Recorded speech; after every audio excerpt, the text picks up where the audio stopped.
నమో నారాయణాయ. శ్రీరామ రామ రామేతి రమే రామే మనోరమే సహస్రనామ తత్తుల్యం రామనామ వరాననే.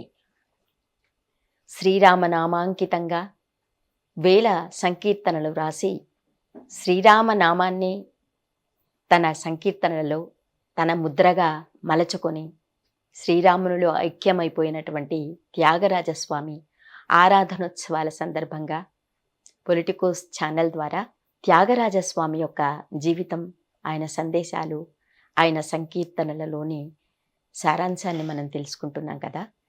గత భాగంలో మనం విన్నాం, వారి సోదరులు ఇద్దరు ఆయన పట్ల ఆగ్రహం చెంది ఆయనకి పూరి గుడిసె, అక్షయ పాత్ర, తంబూర, ఏకపీఠ రామ పంచాయతనం అవన్నీ ఇచ్చి ఆయన్ని ఒక రకంగా శిక్షించామనుకున్నారు.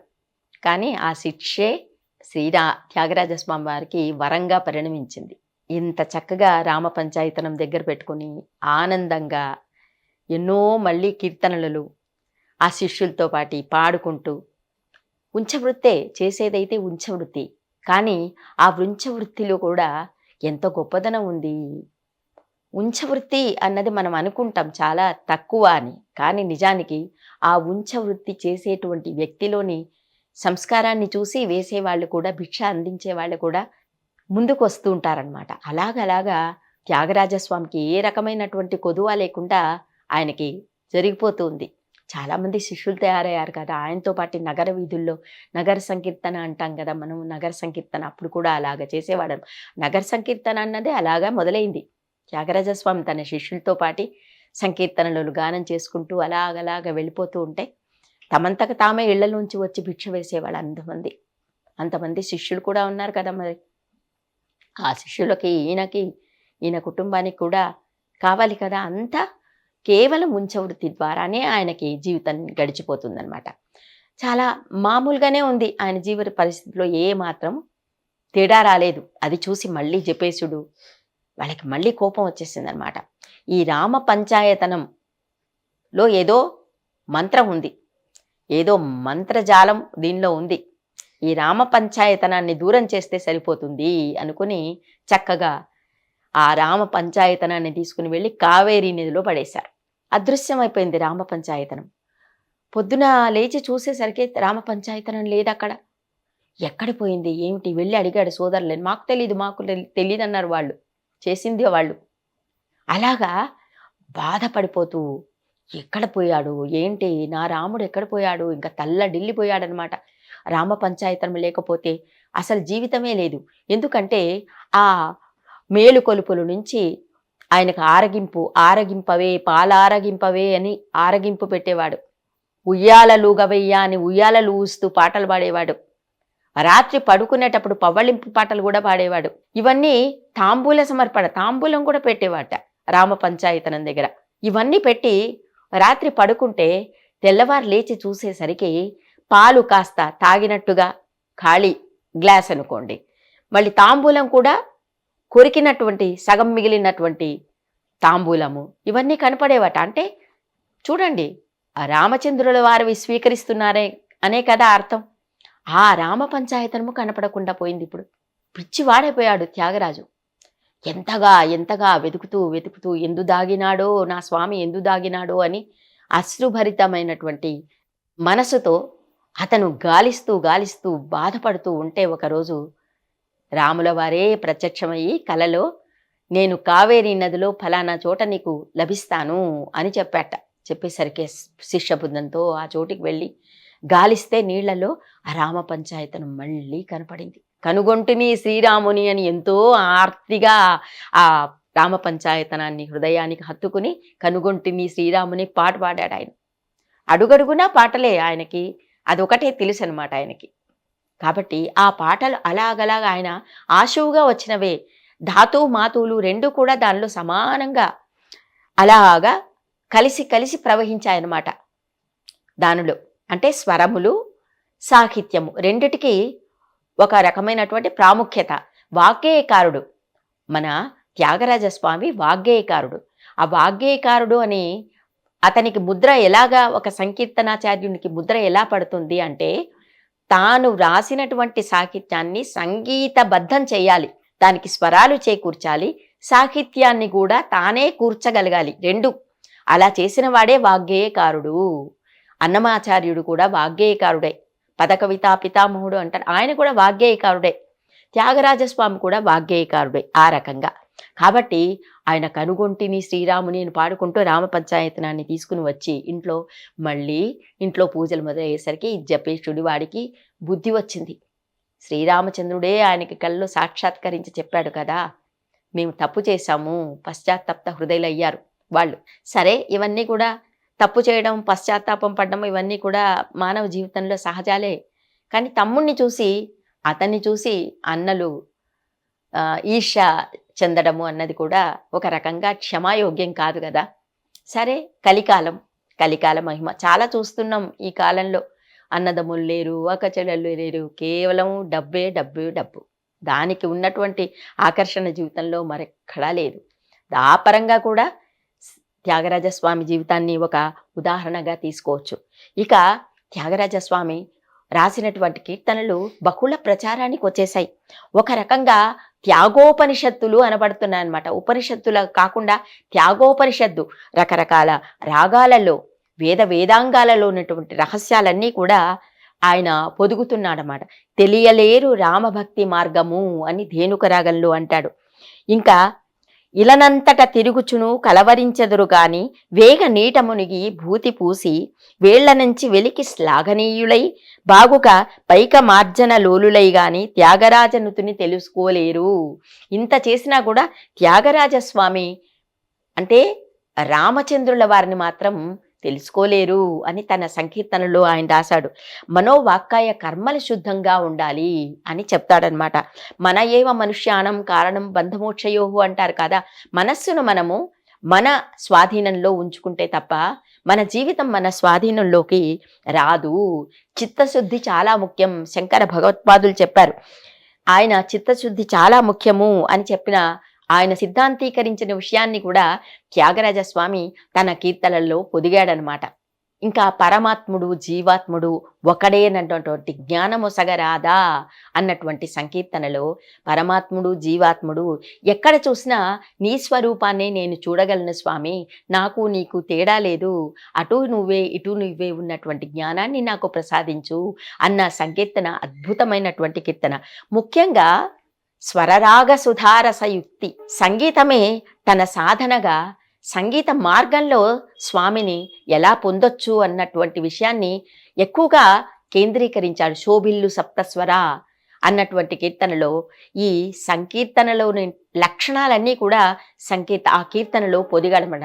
సప్తస్వరాలు, వాటినిలో లయం చేయగలిగితే, మనసు ఐక్యం చేయగలిగితే భగవంతుని యొక్క అనుభూతి మనం కలుగుతుంది అన్నటువంటి విషయాన్ని కూడా సిద్ధాంతీకరించాడు మన త్యాగరాజు.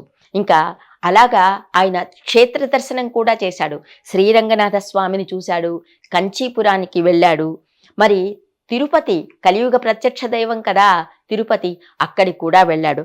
అక్కడికి వెళ్ళి తిరుపతి వెంకటరమణ అన్నటువంటి చక్కటి కీర్తనల ఆయన వెళ్ళేసరికి ఆ ఆలయ దర్శన వేళలు అయిపోయాయట. అయిపోతే తెర వేసి పెట్టారనమాట. చూసేందుకు వీలు లేదు, స్వామిని దర్శనం కాలేదనమాట.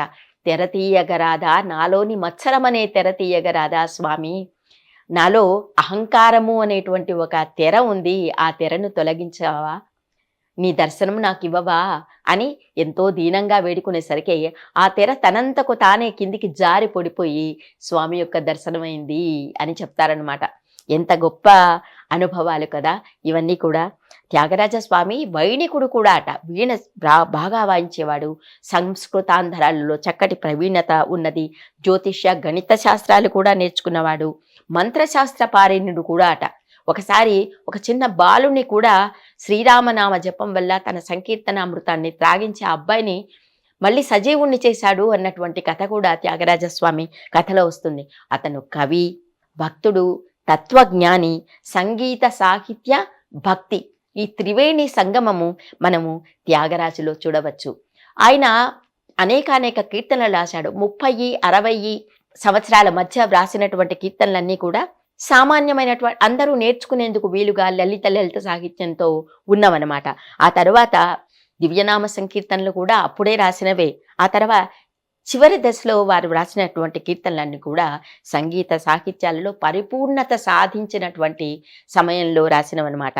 ఇంకా శివుడవో మాధవుడవో ఎవరిని నిర్ణయించేదిరా, నీ అవతార వైభవం వింటూ ఎన్ని రోజులైనా ఇలాగ జీవితాన్ని నేను కొనసాగించగలను. ఏ యథామాం ప్రపంచంతే తాం తథైవ భజామ్యహం అంటాడు కదా గీతాకారుడు. అలాగా నిన్ను ఏ రూపంలో నేను సంకీర్తన చేస్తే ఆ రూపంలో నువ్వు నాకు కనిపిస్తావు కదా స్వామి, ఎంతో నమ్మకంగా చెప్పాడనమాట త్యాగరాజ స్వామి. ఈ క్రమంలో నీ వల్ల గుణదోషమేమి, మీ వల్ల గుణదోషమేమి, నా వల్లే కానీ నేనే నిల్చుండి స్వామి కాపీ రాగంలో నీ మీ వల్ల గుణదోషమేమి శ్రీరామ మీ వల్ల గుణదోషమేమి నా వల్లనే గాని నా వల్లనే గాని నళినదళ నయనా మీ వల్ల గుణదోషమేమి. నీ వల్ల కాదు స్వామి, నాలోనే లోపాలున్నాయి అని చెప్పాడనమాట త్యాగరాజస్వామి. అంటే మనందరి తరఫున ఆయన ప్రాతినిధ్యం వహిస్తూ ఆయన తనలోని లోపాలను చెప్పుకుంటున్నట్టు మనలోని లోపాలను చెప్పాడు. అన్నిటికంటే ముఖ్యంగా ఈ పంచరత్న కీర్తనలు అంటారు. ఆయన పైన చాలా లలితంగా ఉంటాయి త్యాగరాజస్వామి కీర్తనలన్నీ కూడా. వాటిలో పెద్ద సారం లేదు, భక్తి గురించే చెప్పాడు కదా ఆయన అని. ఆయన తిల్లానాలు, స్వరజతులు, మంచి గంభీరమైనటువంటి సాహిత్యమే లేదు. కొన్ని చరణాలు స్వరజతులు అంటారు, దానిలో 10 చరణాలు ఉంటాయి. భైరవి రాగంలో బ్రహ్మాండమైనటువంటి కీర్తన భైరవి రాగంలో అమ్మవారి గురించి ఉంది. కంచి కామాక్షి అన్నటువంటి కీర్తన స్వరజతి 10 చరణాలు ఉంటాయి. అలాంటి సంకీర్తనను రాయడు ఏదో పల్లవి అనుపల్లవి చరణం ఇవే రాస్తాడు త్యాగరాజు, ఇంతకు మించి యోగ్యత లేదు అనేసరికి ఆయన శిష్యులందరూ ఈయన వెంటబడ్డారట. స్వామి మీకు చాలా చెడ్డ పేరు వస్తుంది, మీరు చాలా పెద్ద పెద్ద సంకీర్తన రాయాలి అని వెంట పడితే అప్పుడు ఆయన ఈ పంచరత్న కీర్తనలు రాశారు.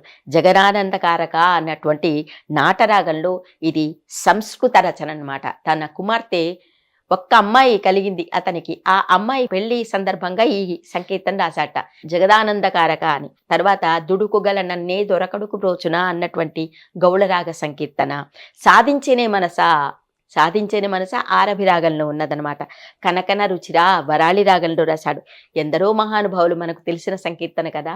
ఎందరో మహాను భావులు అందరికీ వందనాములు ఎందరో శ్రీరాగంలో అద్భుతమైనటువంటి కీర్తన. 10 చరణాలు ఒక్కొక్క దానిలో కూడా సంగీత సారాన్నంతా కూడా దానిలో దింపాడనమాట ఆయన. అలాంటి సంకీర్తనలన్నీ కూడా వ్రాసి చివరికి ఆయన రెండవ భార్య కూడా గతించిపోయింది. కుమార్తె ద్వారా ఒక్క పుత్రుడు కలిగాడు. అతను కూడా చిన్న యుక్త వయసు రాగానే అతను కూడా చనిపోయాట. ఒంటరిగా మిగిలాడు. ఇవన్నీ భగవంతుడు పెట్టే పరీక్షలు అంతే. ఇన్ని పరీక్షలు పెట్టినా కూడా నా భక్తిని నిలుపుకుంటాడా లేదా నా భక్తుడు అన్ని పరీక్ష పెడతాడు భగవంతుడు. అన్నిట్లో నెగ్గాడనమాట. ఆయన నెగ్గి ఇంకా నా జీవితం అయిపోయింది, నన్ను నువ్వే తీసుకుని వెళ్ళాలి అని పదే ప్రాధేయపడితే కల్లో కనిపించాట రామచంద్రుడు. కనిపించి 10 రోజుల్లో నిన్ను ఇంకా నా దగ్గరికి రప్పించుకుంటాను అని వాగ్దానం చేశాడు. అలాగే 10 రోజుల తర్వాత కావేరి నది దగ్గర అన్నదానం చేసి తన శిష్యులందరితో కలిసి చక్కగా సంకీర్తన గానం చేస్తూ భగవంతుడు తన్ని ఎప్పుడు తీసుకెళ్తాడా అని నిరీక్షిస్తున్న సమయంలో భగవదైక్యం చెందాడు త్యాగరాజస్వామి. ఆ రోజు పరాభవనామ సంవత్సరం పుష్య బహుళ పంచమి. ఆ రోజు మంచి చక్కటి ముహూర్త వేళ భగవదైక్యం చెందాడు త్యాగరాజస్వామి. మరి ఆయన జీవితం గురించిన విశేషాలన్నీ మనకు ఎలా తెలిసాయి అంటే, వాలాజీపేట వెంకటరమణయ్య భాగవతారని అత్యంత ప్రియమైన శిష్యుడనమాట. ఆ అత్యంత ప్రియమైన శిష్యుడు ఈయన జీవితంలోని విశేషాలన్నీ కూడా తాళపత్ర రూపంలోనూ అప్పటికప్పుడే, అంటే ఆంగ్లేయ ప్రభుత్వము స్థిరపడుతూ ఉన్నటువంటి కాలం, అపురూపంగా వాళ్ళకి కాగితాలు కూడా దొరికేవేమో, ఆ కొన్ని కాగితాల్లో కూడా రాసి పెట్టారట. అతని కుమారుడు కృష్ణస్వామి భాగవతార్, బాలాజీపేట వెంకటరమణయ్య భాగవతార్ కుమారుడు కృష్ణస్వామి భాగవతార్. అతను కూడా తన తండ్రి చెప్పినటువంటి విషయాలన్నీ కూడా ఒక పుస్తక రూపంలో, ఒక తాళపత్ర గ్రంథం రూపంలో త్యాగరాజస్వామి జీవితం అంతా వీళ్ళు పొందుపరిచారు. అవే మనకు త్యాగరాజ స్వామి యొక్క జీవిత విశేషాల్ని మనకు తెలియపరిచేటువంటి ఆధారాలుగా ఉన్నాయన్నమాట ప్రస్తుతం. కాబట్టి త్యాగరాజ స్వామి ఆరాధనోత్సవాలు వాళ్ళ శిష్యులందరూ కూడా కావేరీ తీరంలోనే తమ యోగ్యతను అనుసరించి ఆయనకి సమాధి నిర్మించారు. కొన్ని రోజుల తర్వాత ఆ సమాధి అయిపోయిందనమాట. బెంగుళూరు నాగరత్నమ్మ అనేటువంటి గొప్ప నాట్య మయూరి సంగీత కళాకారిణి కూడా ఆవిడ తన ఆస్తులన్నీ అమ్మేసి త్యాగరాజస్వామి సమాధిని చక్కగా పునర్నిర్మాణం చేసిందట. ఇప్పుడు ఆ సమాధి దగ్గరే త్యాగరాజస్వామి యొక్క ఆరాధనోత్సవాలు అత్యంత వైభవంగా జరుగుతాయి. ఇంతకుముందు చెప్పుకున్నట్టు ఖండాంతరాలలో కూడా త్యాగరాజస్వామి వైభవ గానం జరుగుతూనే ఉంటుంది. ఆ త్యాగరాజస్వామి గురించి మనము పొలిటికోస్ ఛానల్ ద్వారా ఆరాధనోత్సవాల సందర్భంగా జీవిత విశేషాలని, ఆయన సంకీర్తనలో ఆయన పొందుపరిచినటువంటి సందేశాలని, రామనామాంకిత ముద్రతో రాసినటువంటి సంకీర్తనలలోని ప్రాముఖ్యతని కూడా తెలుసుకున్నాం. చాలా సంతోషంగా ఉంది. శ్రీరామ జయం. Please subscribe to the channel and download the Politicos app from the links in the description.